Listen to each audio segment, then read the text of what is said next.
Ever wondered what makes things, well, move? Why a ball flies through the air, or why it's so hard to push a heavy box? It turns out there's a set of rules that governs pretty much all the motion in our universe. And today, we're going to unpack those rules, and you'll see how they show up in everything you do. Just look at this scene. Bumper cars. It seems like complete and utter chaos, right? Just a bunch of random crashing and spinning. But what if I told you that every single one of those bumps, every jolt, every sudden stop is actually following a very specific, predictable set of laws? So, what are the rules of this chaotic game we call motion? That's what we're here to figure out. And once you see them, you'll start to see the hidden logic behind it all. And it all begins with one really simple idea. Okay, before we can get into the rules, we have to meet the main player in this game. And in the world of motion, that player is something called a force. So what is a force? It's just a push or a pull. That's it, seriously. When you kick a soccer ball, that's a push. When you pull open a refrigerator door, that's a pull. Forces are what get things to speed up, slow down, or change direction. They are the cause of any change in motion. And yeah, okay, not that kind of force. But, the idea isn't too far off. It's this invisible influence that makes stuff happen. Think of it as the engine that drives all movement. And the most famous force, the one we're all feeling right now, is gravity.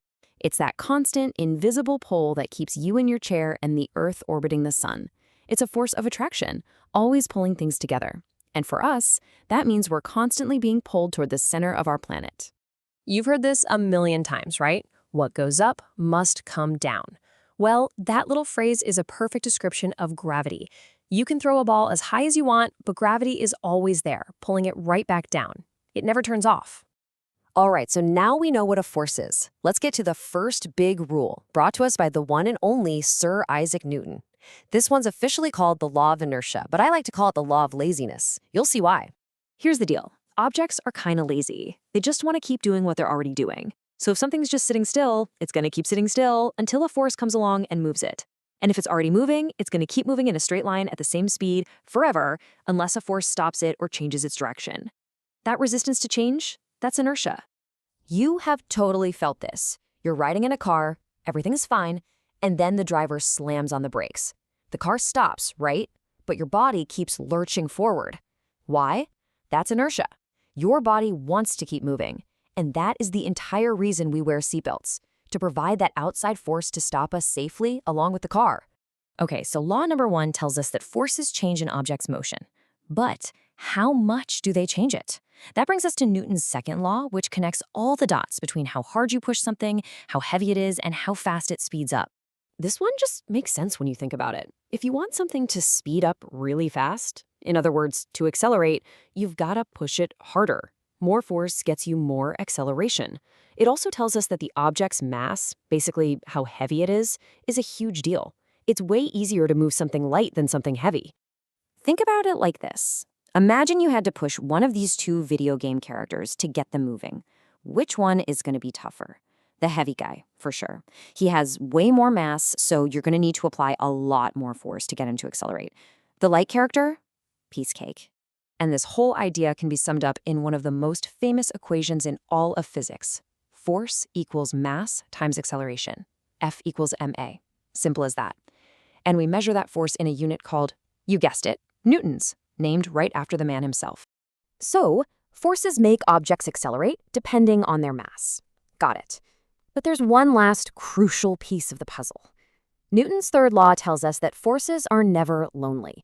They always come in pairs. You've probably heard the saying, for every action, there is an equal and opposite reaction. Let's go back to our bumper cars. When one car hits another, it pushes on the second car. That's the action.